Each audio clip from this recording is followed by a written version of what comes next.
खुशामदीद नाजरीन, हमारे इस चैनल पर एक बार आप सभी का फिर से स्वागत है। यदि आपने इस कहानी का पहला भाग नहीं देखा तो डिस्क्रिप्शन बॉक्स में दिए गए लिंक पर क्लिक करके इस कहानी का पहला भाग जरूर देखें। पहले भाग के अंत में हमने देखा था कि हाशुमी पर एक मैसेज आया था। वह मैसेज पढ़कर हाशुमी की हालत और भी ख़राब हो जाती है। उस मैसेज में लिखा था कि किसारगी का असली मतलब ओनी होता है।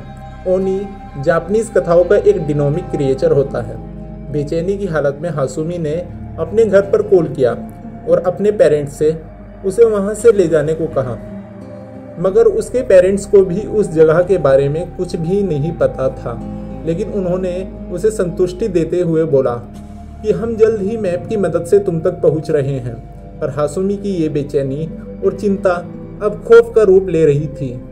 इस डर के कारण उसने पुलिस को भी फ़ोन किया, लेकिन पुलिस ने उसकी बात को सीरियस नहीं लिया, क्योंकि उनको लग रहा था कि हो सकता है यह कोई प्रैंक कॉल हो। वहीं हाशुमी की हेल्प के लिए लोग लगातार पोस्ट पर मैसेज किए जा रहे थे। किसी ने उसे आसपास कोई होटल खोजने, किसी ने फ़ोन पर तलाश करने और किसी ने उसे सुबह तक वहीं स्टेशन पर ठहरने की सलाह दी।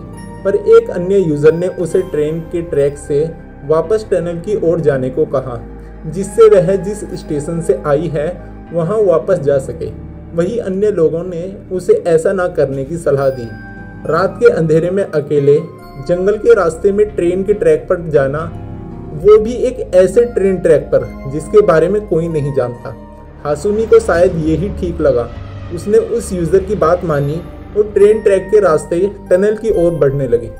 कुछ दूर चलने के बाद उसे कहीं दूर से ड्रम और घंटियों की आवाज़ आने लगी, जबकि उस जंगल में दूर दूर तक कोई नहीं रहता था। उसने उन आवाज़ को नज़रअंदाज किया और टनल की ओर बढ़ने लगी। कुछ दूर चलकर उसे टनल का मुहाना दिखाई दिया। वह टनल की ओर बढ़ ही रही थी, तभी उसे किसी ने पीछे से आवाज़ लगाई। उसने पीछे मुड़कर देखा तो दूर घने जंगल में एक बूढ़ा आदमी खड़ा था। हाशुमी ने घबराई हुई आवाज़ में उससे उस जगह के बारे में पूछा, पर उस बूढ़े आदमी ने उसे चेतावनी देते हुए ट्रेन ट्रैक से हट जाने को कहा और टनल के अंदर ना जाने की सलाह दी। इतना कहकर वह बूढ़ा आदमी जंगल के गुप्त अंधेरे में कहीं गायब सा हो गया।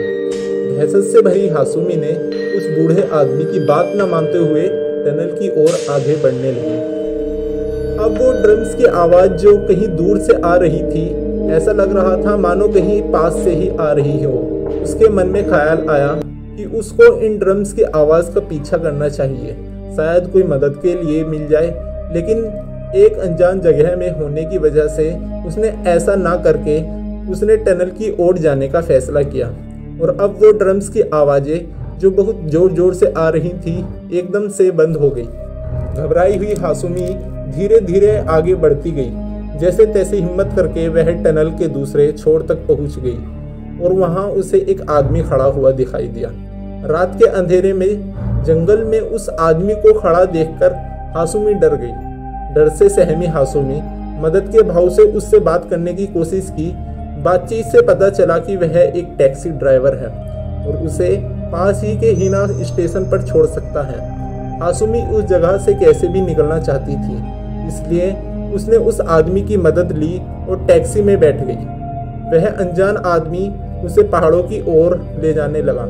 टैक्सी में बैठने के बाद हाशुमी ने पोस्ट किया कि ये टैक्सी ड्राइवर भला इंसान लग रहा है और अब हम पहाड़ों की ओर बढ़ रहे हैं। लेकिन इसके बाद हाशुमी का एक और पोस्ट आया, जिसमें हाशुमी ने कहा, अभी तक सब कुछ ठीक चल रहा था, लेकिन अब ये ड्राइवर कुछ अजीब सी हरकतें कर रहा है और मन ही मन कुछ बड़बड़ा रहा है।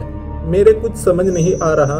मौका मिलते ही मैं इस कार से निकल जाऊंगी। यही हाशुमी की तरफ से आखिरी पोस्ट था। इस पोस्ट के बाद हाशुमी को कुछ अता पता नहीं लगा।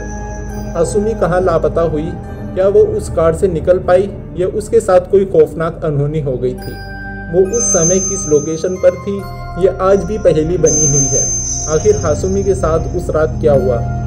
आखिर कैसे वो जिस ट्रेन से सफ़र करती थी, वो ट्रेन उसे ऐसे सफ़र पर ले गई जो आज भी रहस्य बना हुआ है। शिनहामामात्सु से निशिकाजिमा स्टेशन के बीच कोई टनल नहीं थी, तो आखिर उस दिन टनल कहाँ से आई?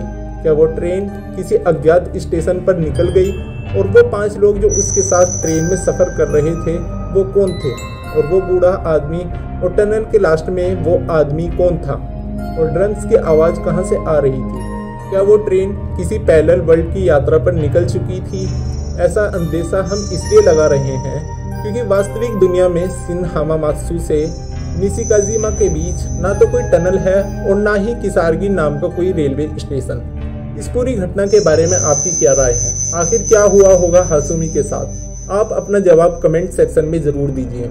जल्द मिलते हैं और भी ऐसी ही मिस्टीरियस कहानी के साथ। अगर आपको वीडियो पसंद आई हो तो वीडियो को लाइक करें, और अगर आप इस चैनल पर नए हो तो चैनल को सब्सक्राइब करें। खुदा हाफिज़।